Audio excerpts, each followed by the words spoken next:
YouTube, how's everybody doing today? So what we're doing right now is we're going to put some Morimoto LED taillights onto the C6 Corvette right here. So this is actually a pretty simple job, guys. All you're really going to need is a Torx 15 wrench here, or screwdriver, whatever you want to call that, wrench screwdriver. And there's going to be one of these holding each tail light into the Corvette. We're going to update this Corvette, give it some LED lighting. Going to go ahead and walk around the front, just show you the front of the car. So around the front of the car, you can see I did go ahead and update the headlights, the fog lights, and I'm going to complete the package by installing the Morimoto LED tail lights as well. So these tail lights are labeled LH. You can see left hand. That means it's going to go on the left-hand side of the car or the driver's side of the car. You've got your plug that's going to plug into your factory harness here. And this little plug that's hanging off to the side is going to dictate whether or not the taillights are in sequential operation or not. So what I'm going to do is I'm going to go ahead and I'm going to plug them together just like that on the driver's side of the car, but on the passenger side I'm going to leave them unplugged. That way you can see the difference in the operation. So to remove the taillight, you just take your Torx 15. There's going to be a screw right here on the bottom side, or the top side of the taillight rather, pointing upward. You are just going to remove that one little screw. And once the screw is out, just kind of pull it out of the way there. Pull the headlight or the tail light down and then up, releasing it from the two little tabs on the bottom, secured to the tail light. And then you're going to disconnect your electrical connection ever so gently because they might be a little brittle after 18 years or however old your Corvette is. But be very gentle removing these. I could hear a crack as soon as I pushed on it. Oh yeah, and I broke off. Awesome. So that might happen too.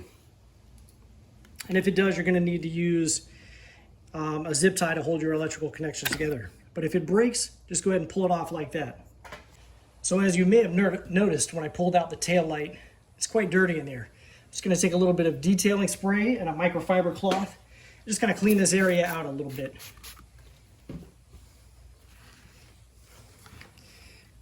Yeah, look at that. It's quite dirty. 18 years worth of grime up in there. Let's go ahead and get that out of there. While we've got the taillight assembly out of place. So one other modification I'm going to do while I'm in here is take a 1/8 inch drill bit here.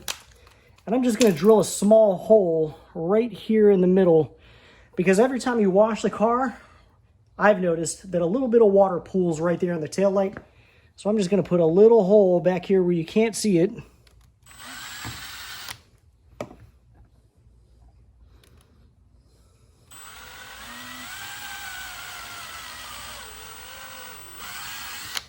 And what that's going to do is that will be out of sight. But what that's going to do is allow a little tiny hole to be out of sight that will allow the water to drain out of the tail light when you wash the car instead of pooling up in this area. So from here, the installation is quite simple. Again, all you do is plug your harness in.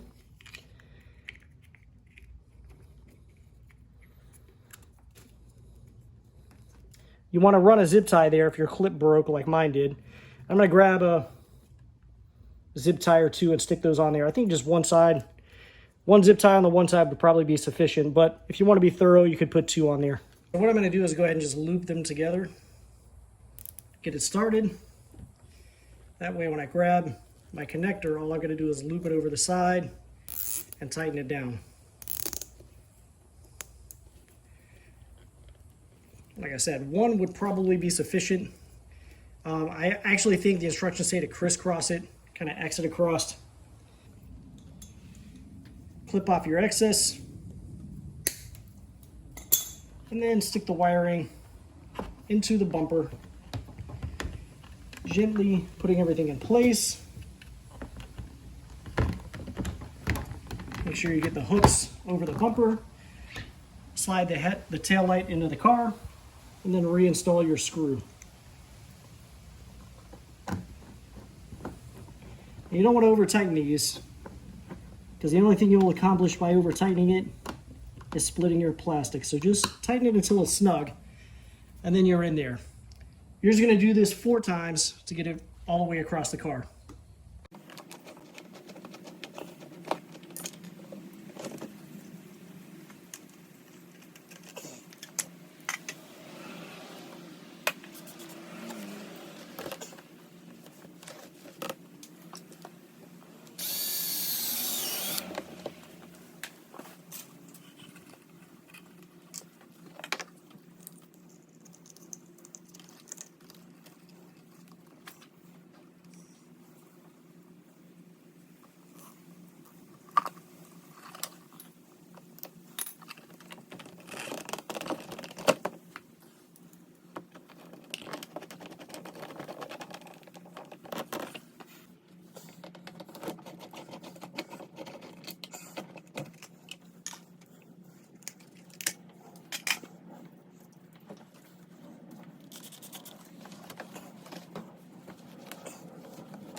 So if you're wondering, yes, every single one of those tabs broke. All 4 of them.